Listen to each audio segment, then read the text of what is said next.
Otep, bonjour, Mbote, Moramuchi, Habari. Je vous salue vous tous, partout où vous êtes, je vous salue, mes aînés, mes amis, mes frères, mes soeurs, je vous salue. Nous sommes là encore ce soir, le 28 septembre, ce samedi 28 septembre 2024, comme je vous ai promis, le jour s'est levé et nous voici arrivés à ce temps précis. Je vous dis encore merci. Merci pour vos messages d'encouragement. Merci pour vos coucous, pour vos commentaires. Je vous dis merci. Voilà, je vous ai promis un nouveau thème. Et ce thème, c'est rendre à l'Afrique les deux fleuves de la Mésopotamie. Tigre et Euphrate. Rendre à l'Afrique les deux fleuves de la Mésopotamie. Tigre et Euphrate. Voilà le thème de ce soir. Aujourd'hui, comme je vous ai dit dans l'invitation, que ça sera un jour de géographie, un jour d'hydrographie. Voilà, nous sommes là pour comprendre le message. Je suis là toujours dans la Genèse. Genèse. Oui, c'est là-bas que tout a commencé. On est là pour encore découvrir quelque chose de nouveau. Nous allons apprendre de jour au jour pour arriver au bout de la lumière ou bien sous la lumière. Voilà, j'ai réservé trois passages bibliques, non, 4 passages bibliques pour vous ce soir. C'est tiré de la Genèse, de Psaume. Donc, le premier passage est tiré de la Genèse 1. Genèse 1, versets 9 à 10. Dieu dit que les eaux qui sont au-dessous du ciel se rassemblent en un seul lieu et que le sec paraisse. Et cela fut ainsi. Dieu appela le sec terre et appela la main des eaux mer. Dieu vit que cela est bon. Le deuxième passage est tiré de Psaume 33, verset 7. Il amoncelle en un seul tas les eaux de la mer. Il met dans les réservoirs les abîmes, c'est-à-dire les eaux immenses. Le troisième verset est tiré encore de Psaume 136, verset 6. Celui qui a étendu la terre sur les eaux, car sa miséricorde dure à toujours. Et le dernier verset, le plus attendu, sur lequel le message est porté, voilà le verset. Genèse 2, verset 8, verset 10 à 11, verset 13 à 14. Je lis. Genèse 2, verset 8. Puis l'Éternel Dieu planta un jardin en Éden, du côté de l'Orient, et il mit l'homme qu'il avait formé. Verset 10. Un fleuve sortait d'Éden pour arroser le jardin, et de là, il se divise en 4 bras. Verset 11. Le nom du premier fleuve est Pishon. C'est celui qui entoure le pays de Havila, où se trouve l'or. 13.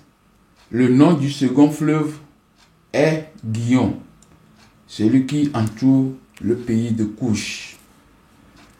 Verset 14 et le dernier. Le nom du troisième fleuve est Hiddekel, celui qui coule en orient de la Syrie. Le quatrième fleuve est l'Euphrate. Voilà les 4 passages bibliques que j'ai choisis pour la route, pour faire route ensemble avec ce thème. D'où vient Havila? Parce que nous avons lu dans Genèse 2, verset 8, que le premier fleuve est appelé Pishon et c'est lui qui entoure Havila. On doit connaître qui est Havila. Havila, nous l'avons déjà vu dans les descendants de Cam. Nous avons vu, mais je vais encore répéter. Quand nous lisons Genèse 10, versets 6 à 7, nous allons trouver que Havila, c'est enfant de Couche, petit-fils de Cam et arrière-petit-fils de Noé. Et Havila, encore, est enfant de Joktan. Qui est Joktan? Joktan, c'est de la lignée de Sem. Donc, si nous commençons par Sem jusqu'à Havila, Havila est la 5e génération. Mais par contre, quand nous regardons dans Couche, nous voyons que Havila est juste l'enfant de Couche. Enfant de Couche qui est Couche même qui est enfant de Cam. Donc, et enfant de Sem. Donc, Cam, première génération, Couche, deuxième génération, troisième génération, Havila. Mais, par contre, pour Joktan, Havila est de la 5e génération. Donc, vous voyez déjà la différence. Donc, Havila, c'est l'enfant de Couche et l'enfant de Joktan. Joktan, c'est la lignée de Sem. Et l'autre, c'est la lignée de Cam. Et je vous ai déjà parlé, expliqué dans les vidéos passées. Mes frères, mes soeurs, mes aînés, je vous invite à revoir les vidéos que j'ai déjà laissées sur la toile. C'est très important parce que je suis dans une succession. Je sais qu'aujourd'hui, c'est un peu différent, mais il y a encore des noms qui sont là, qu'on doit quand même expliquer. Donc, tout ça là se trouve dans la vidéo passée. Donc, Havila,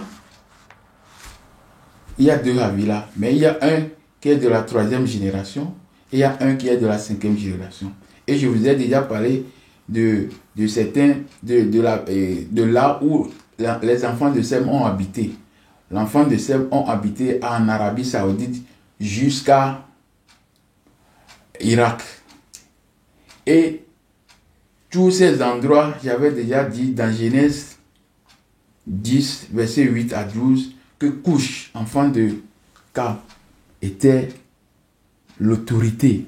C'est lui qui a créé, construit les grandes villes. Parce qu'on a dit que c'est lui qui a commencé à régner. Et il créa ces villes, les grandes villes. Et c'est ces villes qui étaient les premières villes qu'on a citées comme villes du monde. Ou bien villes de la première génération. Voilà. Tous les endroits là, Arabie Saoudite, juste là-bas, c'est déjà contrôlé, gouverné, dirigé, réglé par le fils de Cam, qui est Couche, et l'enfant de Couche qui est Nimrod. Donc, je vous dis que Havila, c'est toujours en Afrique. Et on dit que le premier fleuve qui est appelé Pichon entoure Havila. Car un fleuve sortait, je relis, puis l'Éternel Dieu planta un jardin en Éden du côté de l'Orient et il y mit l'homme qu'il avait formé. Un fleuve sortait d'Éden pour arroser le jardin. Le fleuve sortait d'Éden pour arroser le jardin. Et il se divisa en 4 bras. Et le premier bras, c'est Pichon. C'est lui qui entoure Havila. Je viens de préciser Havila. C'est en Afrique. C'est l'Afrique, Havila. Et le deuxième fleuve est appelé Gihon. Le fleuve Gihon, on dit qu'il entoure Couche. Donc, Couche, Havila était déjà enfant de Couche. Donc, si le fleuve, le premier fleuve qui est appelé, qu'on appelle Pichon, entoure Havila, et le deuxième entoure Couche, Couche c'est son enfant qui est Havila. Donc ça veut dire que les fleuves sont déjà en Afrique. Parce que quand on parle de Couche, on parle d'Éthiopie, on parle d'Abyssinie, tout à partir de Soudan, en bas de Soudan, jusqu'en Afrique du Sud. C'est toute l'Afrique là, en bas, qu'on appelle Éthiopie, ou bien qu'on appelle Couche. Là. Donc, il faut avoir ça en tête. Donc, là, le fleuve entoure Couche, et le fleuve, un autre entoure Havila. Donc, ça veut dire que nous sommes déjà en Afrique. Ça, c'est déjà clair. Nous sommes déjà en Afrique. Donc, je vous ai promis dans l'invitation que je vais choisir sur chaque continent 2 fleuves. 2 fleuves. Sur le continent américain, j'ai choisi Amazon et Mississippi. Peut-être Mississippi, Missouri, mais Mississippi. Et sur le continent européen, j'ai choisi aussi 2 fleuves, Danube, Volga. Et puis, j'ai choisi, sur le continent asiatique, j'ai choisi Euphrate et le Yangtze-Kiang. Et sur le continent africain, non, je m'excuse, sur le continent asiatique, j'ai choisi Euphrate et Tigre, les 2 fleuves. Parce que l'autre là, je l'ai laissé. Parce que le thème est porté sur Euphrate, Tigre et le Nil. Donc, j'ai choisi 2 fleuves asiatiques, Euphrate et Tigre. J'ai choisi 2 fleuves en Afrique, le Nil et le fleuve Congo. Vous voyez. Donc, je vais commencer par le premier, Amazon. Le fleuve Amazon prend sa source dans les péruviennes, dans les Andes péruviennes. Mais j'aimerais plutôt, avant qu'on commence, on doit déjà faire et définir certains thèmes. Parce que c'est très important. Quand nous commençons par écouter, nous allons, si nous connaissons déjà les termes, c'est plus facile de pouvoir continuer. De temps en temps, je peux revenir sur ces thèmes et je les explique encore de nouveau. Donc, je vais faire la définition de certains mots parce que c'est très important qu'on connaisse ces thèmes. Parce qu'il y a dit qu'on va faire aujourd'hui la géographie et l'hydrographie. Donc, c'est quoi le fleuve? Nous devons connaître c'est quoi un fleuve. Parce qu'on dit que le fleuve sortait du jardin d'Éden pour arroser. Le fleuve sortait de l'Éden pour arroser le jardin. Et se divise en 4 bras. Donc nous allons connaître d'abord c'est quoi un fleuve. Un fleuve, c'est un cours d'eau qui quitte un lieu élevé, un plateau, un sommet, une colline, une montagne, toujours un lieu, un endroit très élevé et qui court pour se jeter dans la mer. Ces fleuves ont des affluents. Chaque fleuve, des fleuves doivent avoir toujours des affluents. Pourquoi? Parce que ce sont les affluents qui amènent de l'eau sur la rive principale ou bien sur le cours principal. Donc un fleuve, c'est quelque chose de vivant. Pourquoi il est vivant? Parce qu'il est en mouvement. Ce qui est en mouvement, c'est quelque chose qui est vivant.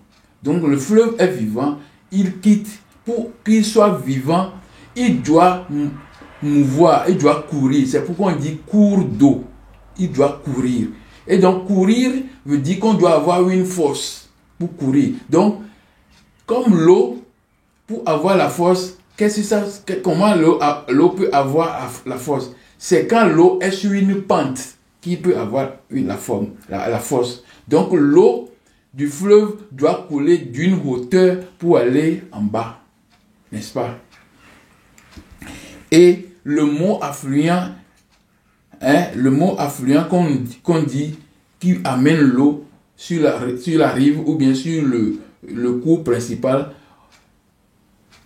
on les appelle les affluents. Et le mot affluent est sorti du verbe affluer.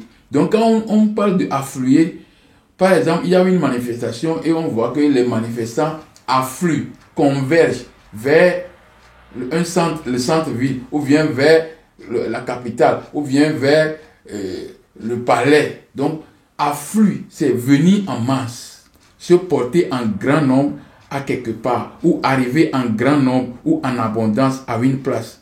Les manifestants affluent vers la place de l'indépendance. Donc, affluent. L'explication déjà veut dire que quelque chose qui est en mouvement et arrive. Donc, un fleuve a toujours besoin des affluents. Parce que c'est les affluents qui amènent la force, qui amènent l'eau au fleuve. Donc, et les affluents là, pour tomber dans le fleuve principal, l'endroit où ils tombent, on appelle ça confluent. Donc, c'est un endroit où deux cours d'eau se rencontrent, deux ou plusieurs cours d'eau se rencontrent. Et la place là, aussi, on peut, comment?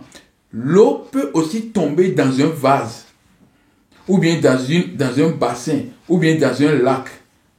Donc, le point de chute là, c'est aussi affluent. Mais le mot affluent est très souvent dirigé pour, est employé plutôt pour le fleuve. Donc, il y a le confluent. Maintenant, nous allons connaître ce qu'est la rivière. Une rivière, c'est un cours d'eau naturel de moyenne importance qui se jette dans un autre cours d'eau. Une rivière. Donc, la rivière ne se jette pas dans la mer, mais le fleuve se jette toujours dans la mer. La différence entre une rivière et un cours d'eau, la rivière reçoit durant son parcours les apports de nombreux ruisseaux. Vous voyez? Donc la rivière même aussi, il reçoit l'apport des ruisseaux. Hein? Et d'autres rivières. Quant au fleuve, c'est un cours d'eau important, long et au débit élevé. Le débit, c'est la force que l'eau a pour arriver, pour faire son parcours. Quelle est sa force? Et c'est cette force-là qu'on utilise pour faire l'électricité. On met une turbine et puis ça tourne et on a l'électricité. Donc la différence entre la rivière et un fleuve, c'est que la rivière reçoit durant ses parcours des apports des ruisseaux et d'autres rivières. Quant au fleuve, est un cours d'eau important, long et au débit élevé, comptant de nombreux affluents et se jetant dans la mer. Donc, le fleuve se jette toujours dans la mer. Dans la mer, toujours.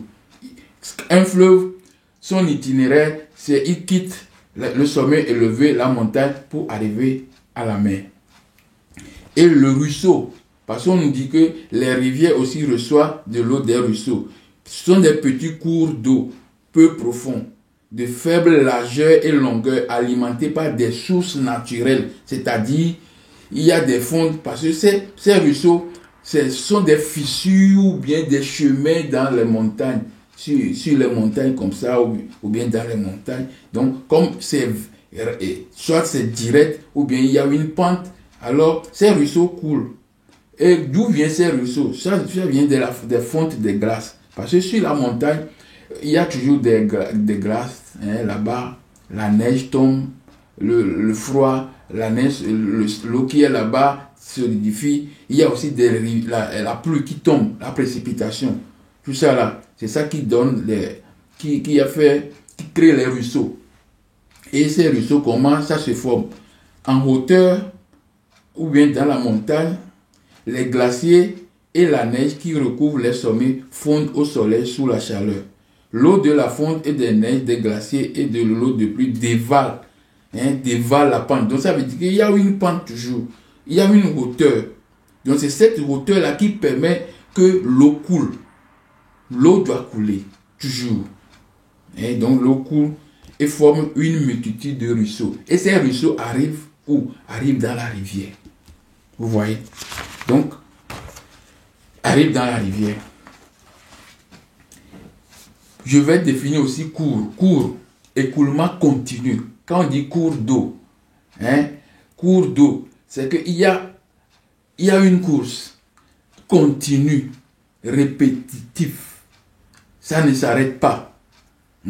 Écoulement continu de l'eau des fleuves, rivières ou ruisseaux. C'est exemple de cours d'eau. C'est un écoulement d'eau courante dans un lit normal à l'origine alimenté par une source et représentant un débit suffisant la majeure partie de l'année. Donc l'eau coule régulièrement. Il ne stoppe pas. Il coule. Maintenant, ces eaux qui coulent là-bas, d'où viennent ces eaux qui coulent? Nous avons dit qu'ils viennent de la précipitation, et comment on dit? J'ai oublié encore le terme. Et c'est la pluviométrie. La pluviométrie, c'est la pluie. Ça vient de la pluie. Et ces pluies, pourquoi il pleut? Parce que là-bas, c'est en hauteur et la pluie tombe régulièrement aussi là-bas. Et il y a aussi il fait le froid et l'eau qui sont là-bas se gèle et puis ça devient des glaces. Et quand il y a une petite chaleur, ça s'effondre, donc ça coule.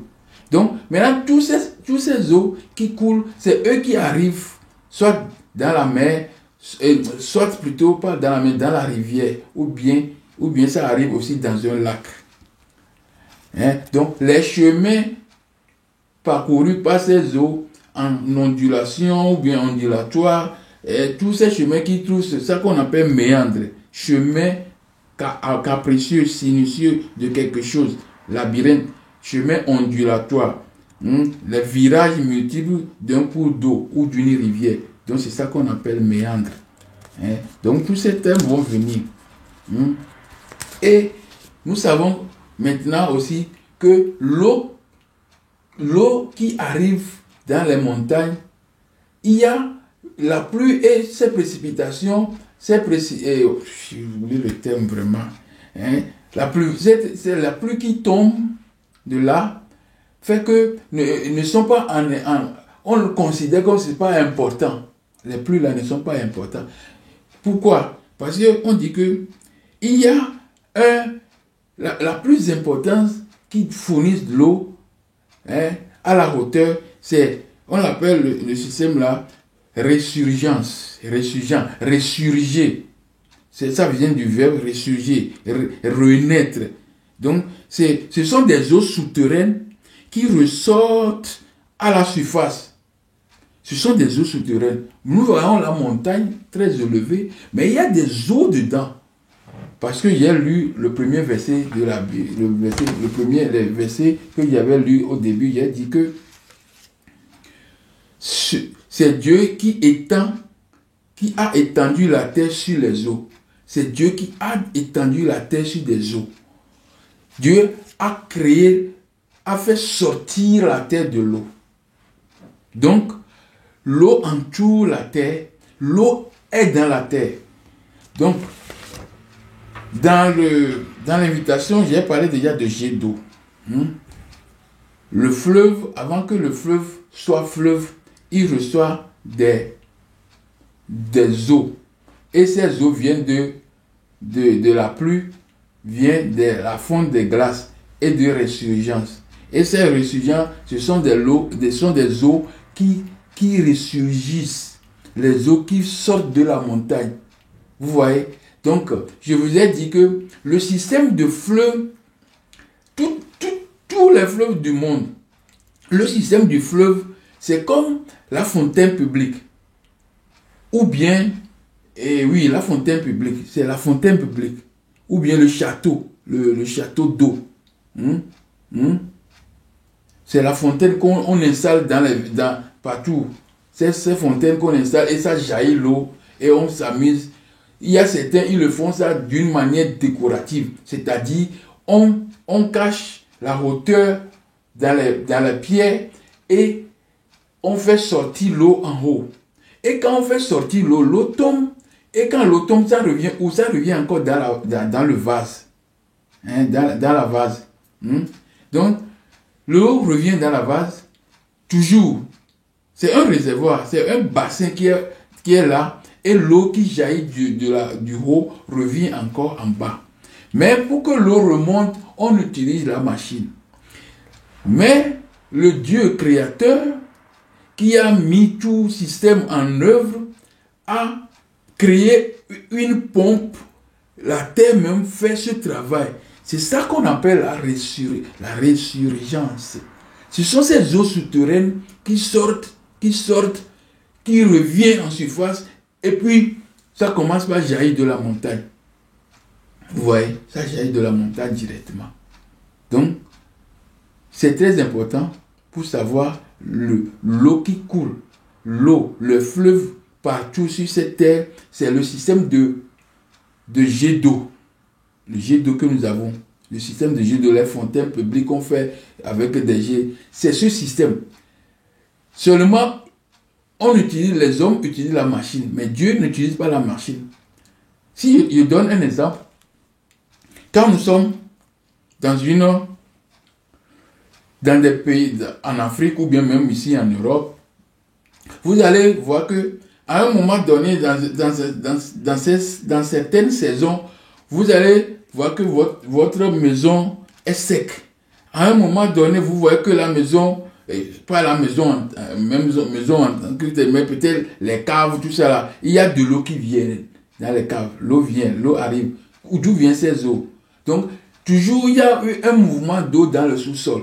Donc, le travail que la machine fait pour remonter l'eau à la surface, à la hauteur, c'est ça que la terre fait, et nous constatons qu'à un moment donné, le puits, si nous sommes en Afrique, le puits, il n'y a plus l'eau dedans, et à un moment donné, vous voyez que le puits est rempli d'eau. Donc c'est ce passage de l'eau dans le souterrain qui remonte encore dans les montagnes, dans les surfaces, pour retomber et puis repartir. C'est comme ça. Dieu a créé les choses. Donc, pour décrire un fleuve, je vais décrire maintenant un fleuve. Le fleuve est composé de quoi? Un fleuve a généralement sa source en altitude. Chaque fleuve a sa source en altitude. Vers l'amont. L'amont, c'est-à-dire là où l'eau coule directement. C'est là l'amont. Et il y a une pente. On a deux, c'est la pente. Une pente. Sa pente est forte, rapide, ce qui provoque la formation de chute ou de rapide. On appelle la chute de l'eau, là, on appelle rapide. Et trois, à ce stade, on a de l'énergie potentielle, c'est-à-dire le mouvement, la force de l'eau donne de l'énergie. Et on récupère ça avec une usine hydraulique. C'est ça qu'on appelle le barrage. C'est ça qu'on appelle barrage. Et quatre, au pied des montagnes, un lac qui régularise son débit. Donc, le fleuve a toujours un lac. C'est là qui essaie de recevoir, régularise le débit de l'eau. Ce qui permet au fleuve de s'écouler. Vous voyez? Donc, suivant, on a des méandres. J'avais défini méandres avant pour dire que ce sont les chemins ondulatoires, chemins capricieux que l'eau cherche dans les montagnes. C'est ça. Et jusqu'à ce que l'eau qui arrive, il va tomber dans la mer. Et quand ça tombe dans la mer, c'est ça qu'on appelle embouchure. Là où la rencontre de l'eau avec la mer. C'est là-bas, l'endroit là où on appelle embouchure. Et l'embouchure, c'est quand il y a différents bras au contact de la mer. Et on parle de estuaire quand c'est seulement un seul bras qui tombe dans la mer très calmement. Et nous savons que la finalité, c'est que l'eau qui quitte la montagne va arriver à la mer. C'est comme ça, l'eau quitte la montagne et puis il arrive à la mer. C'est la définition que je voulais vous proposer d'abord. Et j'ai oublié de vous définir aussi le lac. Parce que le lac se trouve toujours en chemin. Donc, quand l'eau coule en montagne, ça arrive, le lac, c'est aussi comme un bassin, c'est un étang, mais grand, profond, et qui a soit une pente. Hein? Quand c'est comme ça, l'eau va couler.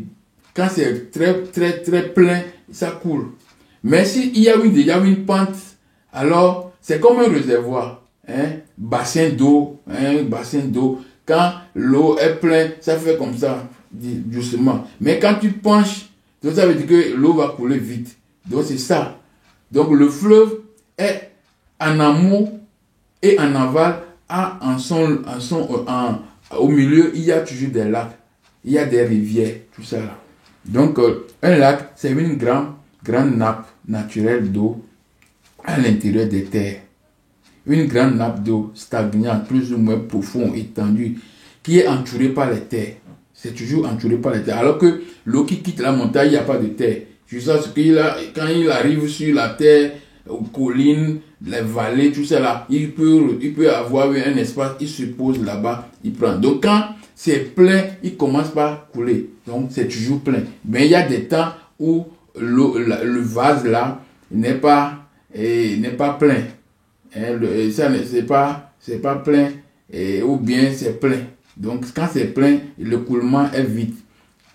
Quelle est la différence entre un lac et un fleuve? Un lac est une étendue d'eau généralement douce qui peut varier en surface et qui se trouve à l'intérieur des terres. Par contre, un fleuve est un cours d'eau qui a un fort début et plusieurs affluents. Vous voyez, un cours d'eau, le fleuve, c'est ça, et qui se jette toujours dans la mer. Un fleuve se jette toujours dans la mer. C'est ça, c'est très important. Nous avons vu le fleuve, la définition du fleuve. Le fleuve est nourri par des affluents. Donc, avec au cours de route, nous allons quand même trouver certaines choses qui peuvent nous amener à parler encore de la même chose. Donc j'ai choisi, pour les fleuves, j'ai choisi le premier fleuve, j'ai choisi sur le continent américain. Donc j'ai choisi Amazon. J'ai choisi Mississippi. Donc le fleuve Amazon prend sa source dans les Andes péruviennes. Il prend sa source dans les Andes péruviennes. C'est là-bas qu'il prend sa source en hauteur. En hauteur, il traverse 3 pays. Et bon, beaucoup de pays, mais là où c'est majoritaire, c'est la Péruvie, la Colombie, le Brésil, Bolivie. Donc, il parcourt 7150 km. Donc, ces affluents sont répartis dans les pays qu'il traverse. Les pays traversés par Amazon sont, je viens de citer. Donc, les sommets, le sommet de cette chaîne de montagnes est appelé Cordillère des Andes, se trouve en Argentine. Le sommet même se trouve en Argentine, dans la province de Mendoza, tout près de la frontière chilienne. Donc, nous voyons que le point culminant de cette montagne, c'est à 6960 mètres d'altitude. Donc, c'est là-bas qu'on y a des ruissellements, des méandres, tout ça là, et qui crée maintenant un autre fleuve affluent.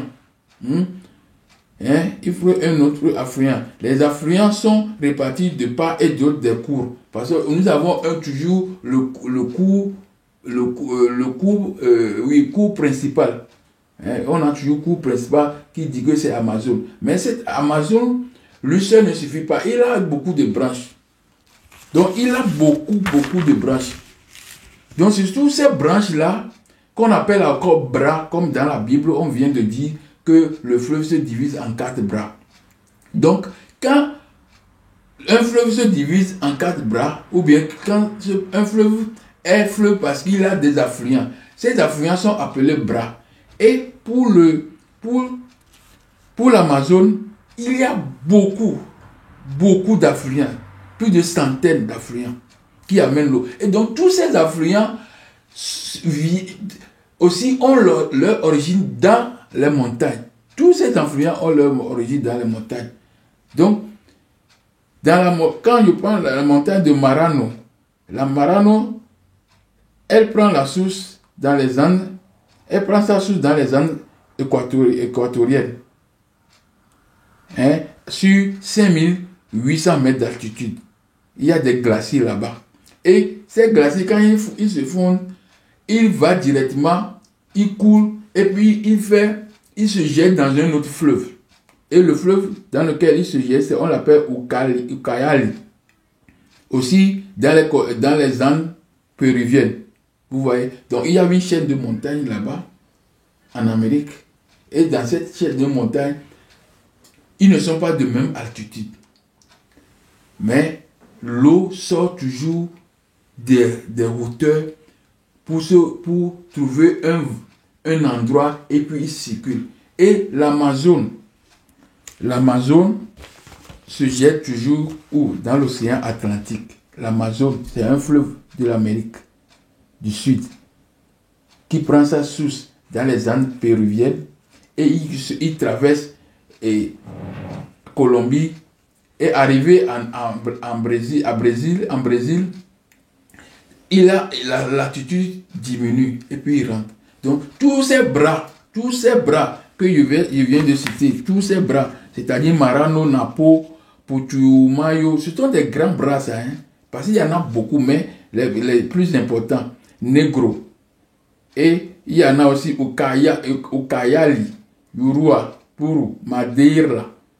Donc, tout ça là, c'est les branches. Ce sont les bras du fleuve. Et tous ces bras, ils rejoignent le cours principal qui est l'Amazone.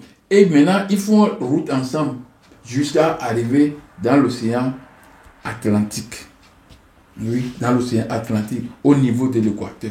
Donc, si je prends le globe terrestre, voilà les Andes péruviennes qui est ici.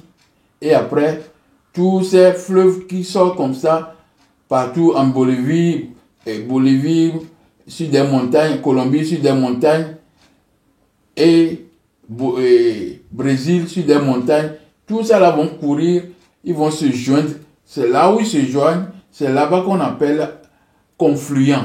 La rencontre des fleuves, des bras des fleuves, les bras des fleuves, là, leur rencontre dans la cour principale, ou bien le cours principal, c'est le cours principal. Donc c'est ça qu'on appelle, c'est ça qui est confluent. Donc tous ces bras se retrouvent en un seul endroit et puis ils commencent par partir. C'est comme ça que ça se passe. Donc le deuxième, Mississippi, Missouri. Pareil pour Mississippi, Missouri ou bien Mississippi, c'est aussi un fleuve de l'Amérique du Nord qui traverse la partie centrale des États-Unis et se jette, hein, dans le golfe du Mexique. C'est en Amérique, ça, Amérique du Nord. Amérique, hein, États-Unis. Donc lui aussi, il quitte la montagne pour arriver. Vous voyez? Et il a aussi des bras, beaucoup de bras. Donc, sans ces bras, le fleuve n'a pas de force. Ce sont les bras là qui amènent l'eau. Je prends le fleuve, deux fleuves de l'Europe, Danube et Rhin. Danube aussi prend sa source à la confluence des deux rivières, hein, Brigade, Brech. Voilà les deux rivières.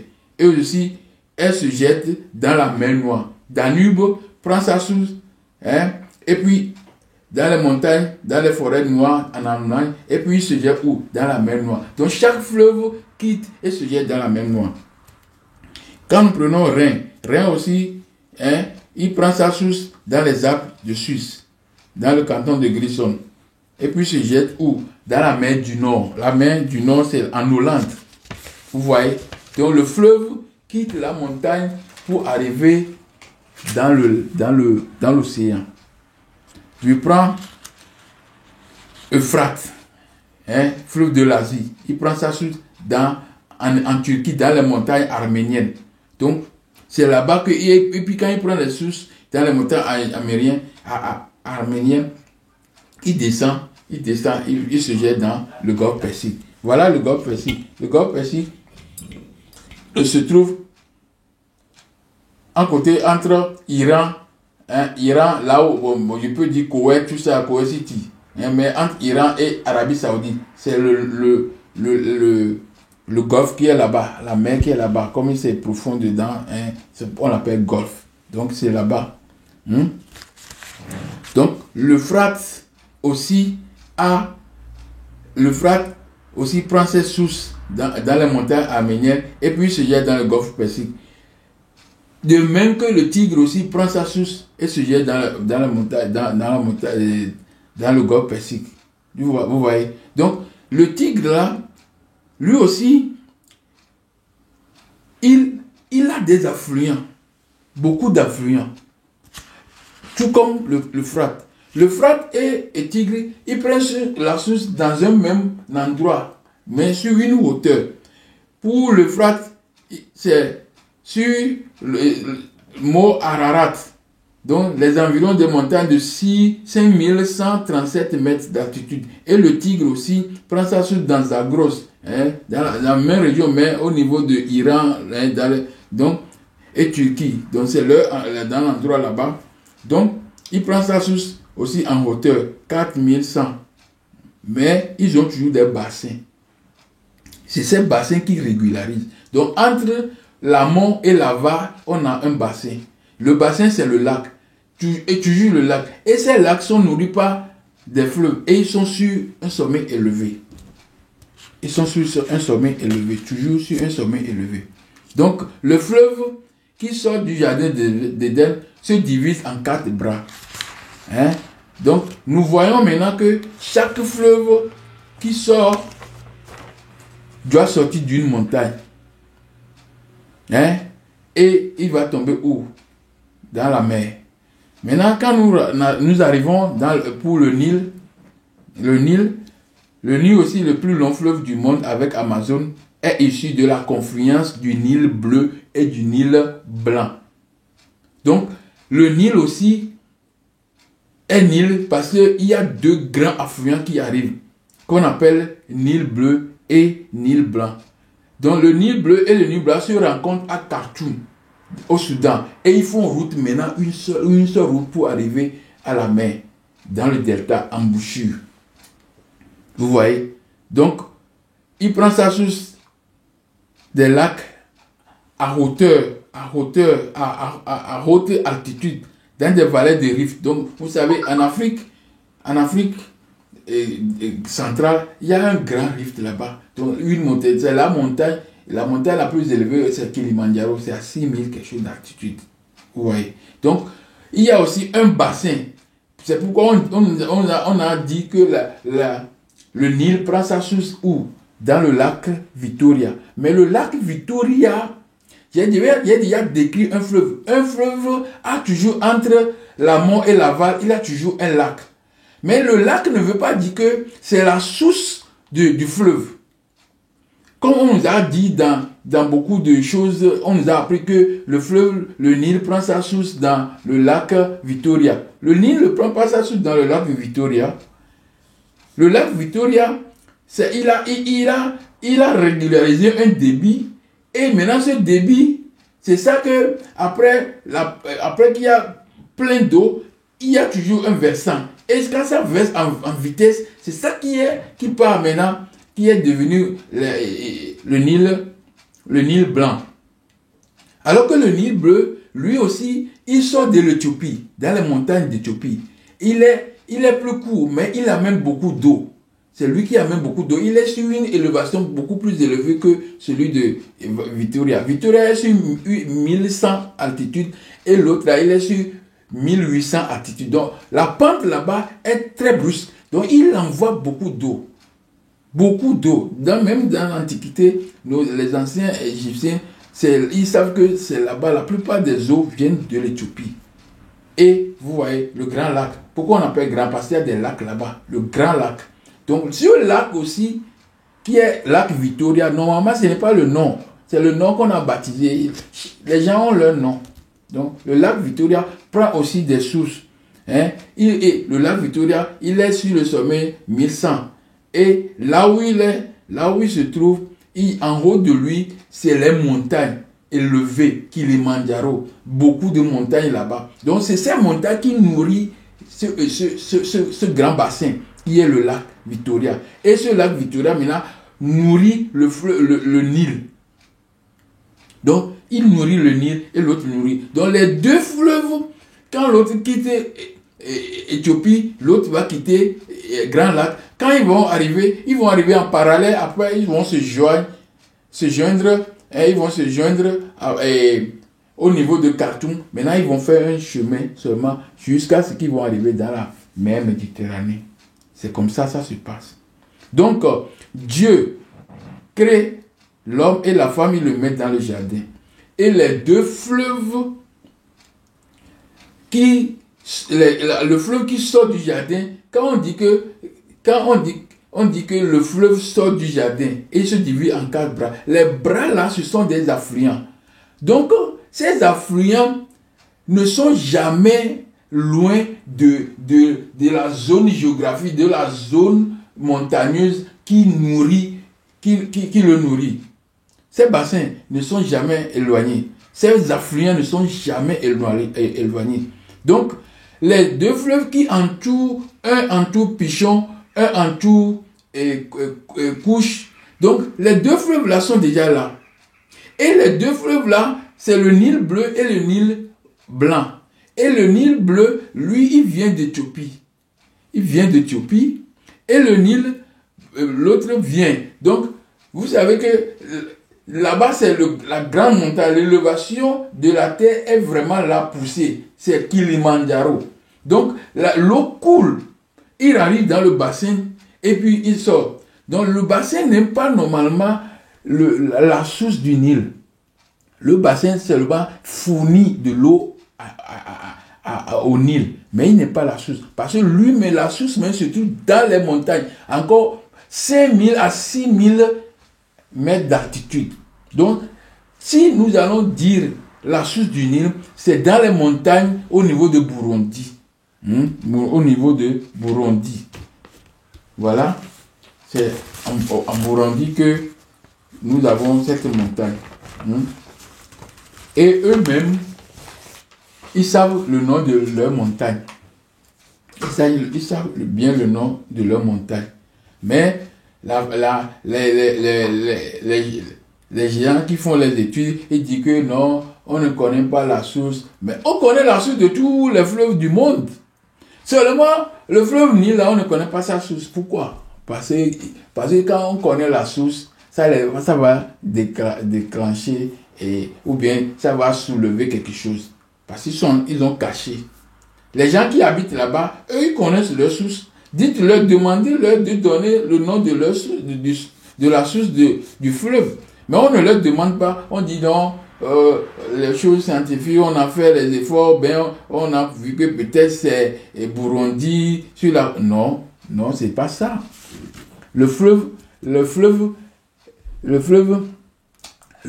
lac Victoria n'est pas la source du Nil. Donc, si nous disons, ou bien nous avons entendu, ou bien on a statué que l'homme est né en Afrique avec les démonstrations claires de la science, que les premiers, les ossements sont trouvés en Afrique, c'est à partir de l'Afrique que les gens sont sortis. Si les gens sont sortis en Afrique, alors le jardin, le fleuve qui va nourrir le jardin, les gens sont déjà en Afrique. Le fleuve là doit être aussi en Afrique. Donc les deux fleuves, le Nil bleu et le Nil blanc, quand ils vont faire le parallélisme, ils vont se joindre là-bas. Avant de faire le parallélisme, c'est Mésopotamie, ça. Vous voyez? Mais quand on dit Mésopotamie, tout le monde tourne leur regard en Irak. Là où deux fleuves, les fleuves se joignent en un seul pour aller à la mer, c'est là-bas c'est toujours Méso, parce que c'est entre les fleuves, c'est entre deux fleuves. Pareil pour Tigre et Euphrate, ils sont Méso parce que c'est entre deux fleuves, Méso. l'autre quitte les montagnes arméniennes, l'autre quitte Zagros, et puis après ils se joignent Bagdad. Et pour aller maintenant dans le Golfe Persique. Donc là où ils sont dans le parallélisme, c'est là-bas qu'on appelle Méso. Méso veut dire, Méso en latin Mésopotamien. Mésos veut dire entre ou bien au milieu. Entre ou bien au milieu. Et potamos veut dire fleuve. Donc entre les fleuves. Donc partout où les deux, il y a un parallélisme entre les fleuves. Et après, ils se joignent dans le parallélisme, dans l'espace, là, c'est ça qu'on appelle Méso. Donc, la Mésopotamie ne veut pas dire on est en Irak. Parce qu'on a vu maintenant que le premier fleuve qui est appelé Pichon et le deuxième qui est appelé Guillon, ils entourent le pays de Couche. Et le pays de Couche, là où les premiers hommes sont nés, c'est dans la région de Kenya, Ouganda, Burundi, c'est dans le grand lac là-bas. Vous voyez, c'est là-bas qu'on a trouvé les premiers ossements. C'est là-bas, dans les recherches scientifiques, archéologiques, ont montré que c'est là-bas l'homme est né en Afrique, dans ces régions. Donc s'il y a une Mésopotamie, ça veut dire que c'est là-bas. Et si nous voyons le Nil bleu et le Nil blanc, ils sont en parallèle. Et après, ils se joignent en Irak. Quand nous regardons le Nil, le fleuve Euphrate et Tigre, eux aussi sont en parallèle jusqu'à ce qu'ils se joignent à Babylone, la ville de Babylone là-bas. Et puis, ils continuent pour rentrer où? Dans le Golfe Persique. Vous voyez, Méso est déjà en Afrique. Et quand les deux fleuves qu'on parle, les deux fleuves qui entourent Couche, ce sont les deux, le Nil bleu et le Nil blanc. C'est les deux fleuves. C'est les deux grands affluents. Les affluents, c'est eux qui donnent la force au cours principal. Les affluents donnent la force au cours principal. C'est ça. Donc, si, en résumé, le thème de ce soir, c'est pour montrer que le cours principal et les affluents sont toujours dans la même zone. Donc si on dit qu'il y a 4 fleuves et les 2 autres sont en Mésopotamie, c'est faux. La Mésopotamie, c'est entre les 2 fleuves. Donc, le fleuve, le Nil bleu et le Nil blanc, ils étaient en Méso. Jusqu'à ils vont se joindre pour aller maintenant dans la même Méditerranée. Donc, c'est là-bas Méso. C'est là-bas Méso. Donc, si Dieu va créer l'homme, c'est en Afrique qu'il a créé, dans la région, dans le grand lac. Parce que c'est le jardin. Et c'est ce jardin que les fleuves vont arroser. Et voilà le nom des 2 fleuves. Le fleuve, le Nil bleu et le Nil blanc. C'est eux qui sont Méso. C'est eux qui sont Méso, mes frères, mes sœurs. J'espère que vous avez quand même compris un peu. Tu sais, on fait effort pour montrer. Mais je sais qu'il y a des gens, ils font un effort pour penser encore, cogiter, réfléchir, pour comprendre des choses. Ce que nous venons ensemble de faire, ça va servir à d'autres personnes d'aller plus loin. D'aller encore plus loin. De dire des choses que moi je n'ai pas dit. Merci mes frères. Je profite de l'occasion pour vous dire que j'ai besoin de certains matériels pour que le travail soit encore parfait. J'ai besoin de certaines choses qui vont me permettre de bien montrer les choses, certaines images pour vous. Parce que quand on voit les images, on comprend bien. Donc, je vais avec le temps laisser mon numéro pas de numéro de téléphone, mais un numéro que les gens peuvent envoyer des aides pour que je puisse aussi innover mes choses ici. Merci beaucoup mes frères pour le temps que je vous ai pris, pour l'amour que vous avez pour le message. Je vous dis merci et que le bon Dieu vous protège et vous donne la sagesse, vous donne l'intelligence, vous donne l'esprit de discernement que on a toujours crié, l'esprit de discernement. Que ça là, c'est la clarté. Il faut travailler les nerfs pour l'avoir. Merci. Au revoir. Au revoir et au revoir.